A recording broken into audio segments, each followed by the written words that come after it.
Hey guys, excuse my old dying flowers. They are from before Valentine's Day, actually. We had to celebrate a little early. As you can tell by the title, today's video is going to be dark feminine energy perfumes. I don't know if you guys have seen on TikTok or YouTube what dark feminine energy encompasses. You know what? I'm not the person to explain this. I'll just put like a definition on the screen or something, because I don't even know or understand it well enough to really explain it. You know how you have to know something really well to explain it? I'm not the person to explain it. All I know is what it means to me, and what it means to me is to be in my feminine element and feel powerful in my femininity. And dark feminine energy kind of encompasses not the darkness, even though it sounds like that, but more like doing what we have to do as a means to an end to accomplish what we need to accomplish as women, which sometimes means embracing the duality that comes with being a woman. Because as you know, we cannot just always be in our soft feminine energy, because that can lead to us being taken advantage of, or even worse. So there has to be a duality, a yin and yang of femininity, not just vulnerability. I'm going to start a little subtle, and then it's going to get a little dark. So first I'm going to start off with Sea Intense by Giorgio Armani. And this to me is not very dark in a sense. It's more like clean berries and champagne. I kind of get like this dark syrupy vibe, while also getting kind of like a clean element to it. Not like shampoo-y clean, just soft clean. Maybe boozy berries. There's just this element of like a dark berry, dark syrupy berry, and the cleanness along with that kind of just gives me like a very inconspicuous feminine woman who isn't trying too hard. And some of these fragrances, I'm not going like hardcore with smells like darkness, because a real darkness in your energy is not portrayed in everything. I'll explain that with a different perfume, but it's more like inconspicuous to like lure you in and think that you're safe, but you're actually not. So this smells like daytime, but still like dark feminine energy. I feel like a strong, powerful woman in the very best of her feminine element would wear something like this. That's just my opinion. And that is Sea Intense by Giorgio Armani. Next is Prada by Paradox. I feel like the florals in here mixed with the sweetness and everything just make a really, really great concoction. There is fruitiness, there is sweetness, there's florals. And this is a very powerful scent. Like, this is pretty loud and very, very long lasting. This will smell through the next day on your clothes. From my experience, it is very, very potent. I just think it's very powerful, and it's a very well-rounded perfume where it doesn't lean too much towards the florals, too much towards the fruitiness or the sweetness. In my opinion, it's kind of like the best of everything put together.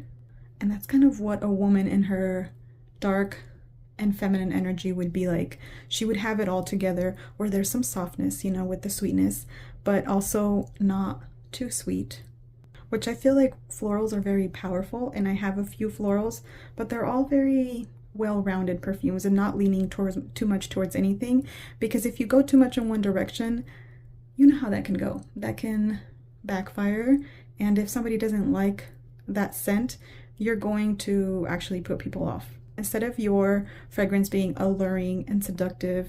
I hope that makes sense. So I think this is a well-rounded, all-encompassing, but powerful perfume. And that is Paradox by Prada. This one, I think the bottle does have a bit more of that dark element. This is kind of like a slightly incensey, smoky, I think it's the licorice. I think there's licorice in this if I'm not mistaken.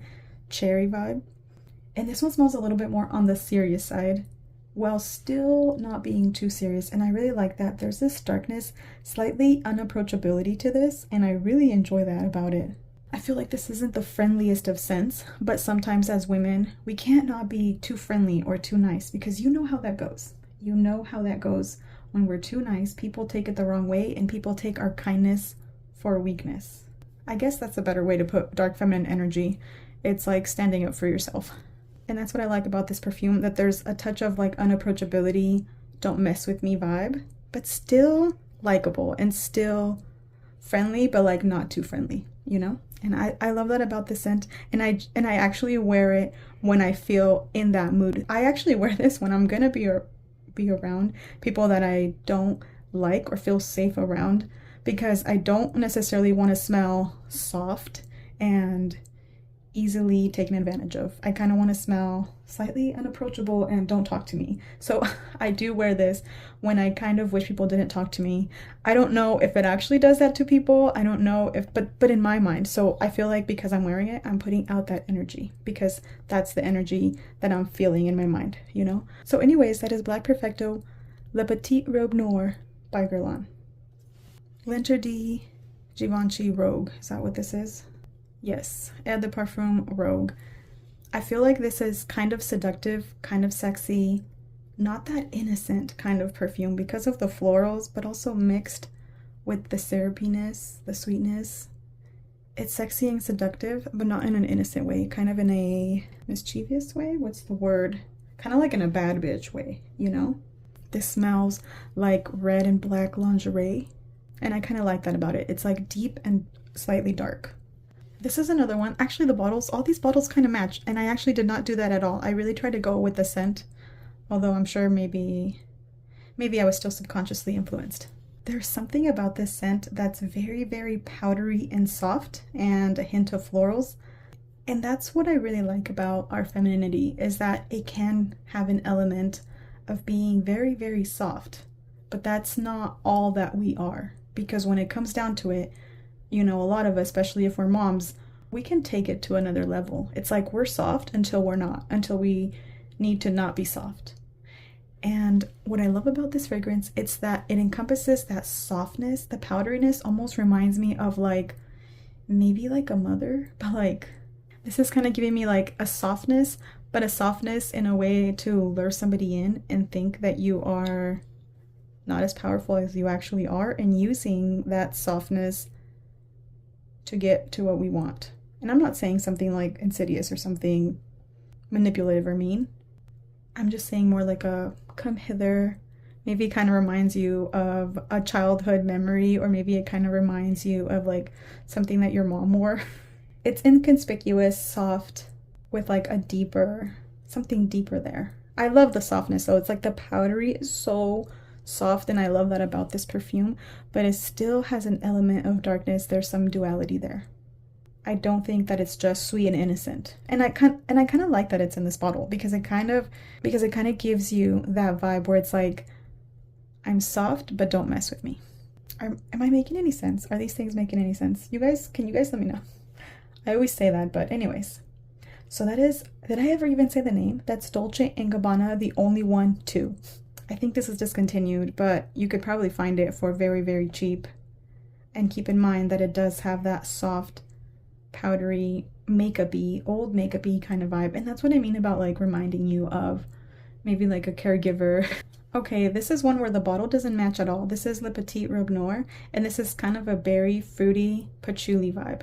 And what I like about patchouli is I feel like patchouli says, I really don't care whether you like what I smell or not. Whether you like how I smell or not, this is what I smell like. Because to some people, patchouli could smell a little bit dirty or dirt-like. I don't get that from patchouli. Patchouli smells amazing to me. Patchouli is intoxicating to me when it's done the right way, when it's a good quality and done the right way. And this to me is kind of like a clean, fruity patchouli, but I also feel like it kind of gives me like, this is like the friendly person, but don't mess with them because they're friendly, but they're not stupid.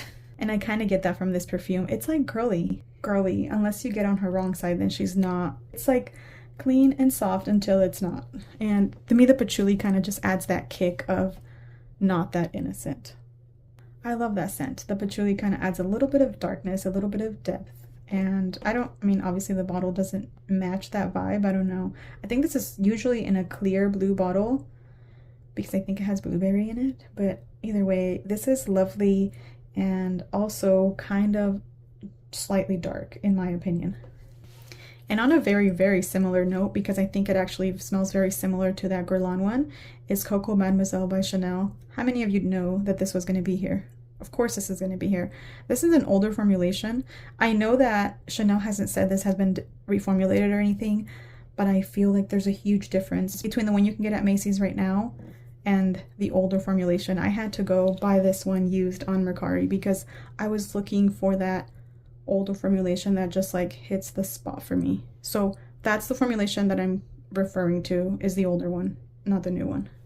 This also has that very strong patchouli that I adore. Adore this. I find this fragrance intoxicating and very, very powerful. I feel like this is all-encompassing femininity in a light and dark way. This is the duality. This is both. This is powerful woman in her element. And she has nothing, and I mean nothing, to prove. She's not even trying to show you that she's tough, because you will only see that if you go there, if you get her there. If she needs to be, if the claws need to come out, they'll come out. But if not, she just is well put together. And that's the vibe that Coco Mademoiselle gives me. I always wear this when I need to feel in my feminine and powerful element. This is so beautiful and such a classic. And I hope that when this one runs out, because it's slowly but surely running out, I hope that I can find another one, or I don't know, I hope that maybe if I buy a new one and it sits there for a little bit, I'll end up getting the same vibe, but we'll see. But this is Coco Mademoiselle by Chanel, the one and only. So this one, the bottle doesn't match because it's soft pink. This is Si Fiore by Giorgio Armani. Absolutely beautiful and soft and kind of powdery and kind of florally and just a tiny bit fruity maybe. It's like, this one's very smooth, and this has an element of softness to it in my opinion, but soft in a powerful way as well. I think this is lovely. I think that when you are in your dark feminine energy, you don't need to like scream that. It's very, like I said, it's very inconspicuous. It's very like, you're low-key dark, because if it was just dark, then there wouldn't be duality. I feel like this is a good balance that still has some softness, but the florals keep it still not girly. You know, it's grown, it's mature, it's I know what I want. It's you're not gonna manipulate me. It's not somebody that you can like manipulate, you know. It's somebody who's very, very in their element, very aware of who they are and what they want, and they also don't have anything to prove, so they don't have to be loud. And that's what I like about the dark feminine, is that the dark feminine kind of allows that softness to be soft because there's still that layer of protection from the darkness. But anyways, that is Si Fiore. If you haven't smelled this, it's also discontinued. Oh my gosh, I did not mean to do that, but it's so lovely. It also smells like elevated and kind of elegant, but like I said, not in a loud way. Like this isn't screaming anything, and that's what I like about it. It's kind of like quiet and calm because you have nothing to prove, you know. It's not overtly seductive or overtly sexy or overtly trying to be anything. And I like that about it, because when you are in your dark feminine energy, you don't have anything to prove. Like I said, you literally don't have anything to prove. I hope this video makes some sense. Okay, and this last one is a combo of two things, and it is Celt at Night, which smells like a very powerful, fancy, elegant perfume with some cherry, like some cherry syrup, maybe cherry and apple pie or something like that, and like cinnamony.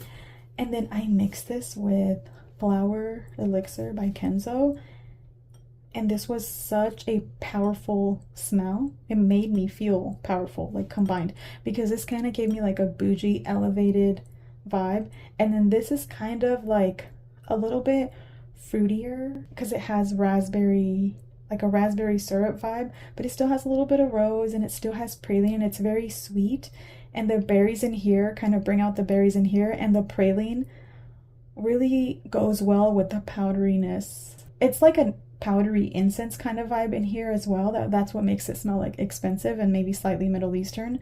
And together with the praline, it's just all of this combination was so good. This is probably like, these together are probably like a dupe of something, but I feel like it encompassed something like that, where there's depth and darkness and soft and fruity. But together, this was the perfect combination. Out of all of them, this might be the top dark feminine energy vibe. This was so beautiful. This was so beautiful. This was so beautiful, dark, seductive, sexy, and soft, and still approachable, but also not too approachable. It's like nice, but not too nice. it's like a rose, right? Because roses are freaking beautiful, but they do have protective stems. And that's how we sometimes have to be, because as much as we are beautiful and soft, we still have to protect that energy at all cost, because we know what happens when we don't. This combo was beautiful, and that is, did I tell you guys, this is Count That Night by Tarte Collection, Kenzo's Flower Elixir. The reason why I made this video was because this combination gave me the idea, because I was like, this smells like a dark feminine energy perfume. This is actually the scent that I wore on Valentine's Day, and I loved it. And I think I had my husband pick between this one and Blanche Bette, and he chose this one because he liked the berries in here. So I just amplified the berries with this because this is kind of like the one that I wanted to wear. That's how I came up with this combo, and it was so good. So good. All right, so that is my dark feminine energy perfume lineup. Let me know what you guys think, and let me know what perfume you think of when you think of a dark feminine energy in a fragrance. Thank you guys so much for watching. Thanks for hanging out with me today. I will see you guys in my next video. Don't forget to subscribe. I always forget to ask, honestly, because I don't want to seem like I'm begging. Like, if you want to be here, that's cool, and I appreciate you, but also if you don't, no pressure. Like, I want to find my people, the people who like me. YouTube actually is the one who opened my eyes to know that that you guys even existed. Like, the people that follow me and comment and are supportive, I didn't even know that people that could like me existed, because in my life I feel like I annoy everybody. That's my own stuff I have to work through. I'll probably delete that because we don't need to go there. But I just love that I have found my people. I can't even believe that 2,000 people can stand me. Like, you guys mean the world to me, and honestly, as sad as it is, maybe it's a sad thing, I don't know, but YouTube let me know that I'm actually not as annoying as I thought it was. That I know, I guess I definitely needed that external validation, okay? But you guys do give me that. You guys make me feel like, oh my gosh, like, people do love me. I always think though, I try to have negative thoughts and be like, okay, you know, they're gonna get over it. They don't actually like me. They're just pretending. They're just saying that. And then my following keeps growing. So I'm like, do you people actually like me or something? And it's kind of really helped my self-esteem. Anyways, I'm totally deleting this because I need to pretend that I have it more together and that I wasn't still struggling with my self-esteem at 36 years old. And I also need to delete my age because you guys don't need to know all that. Anyways, thank you guys so much for watching. Thanks for hanging out. I'll see you guys later. Take care. Bye.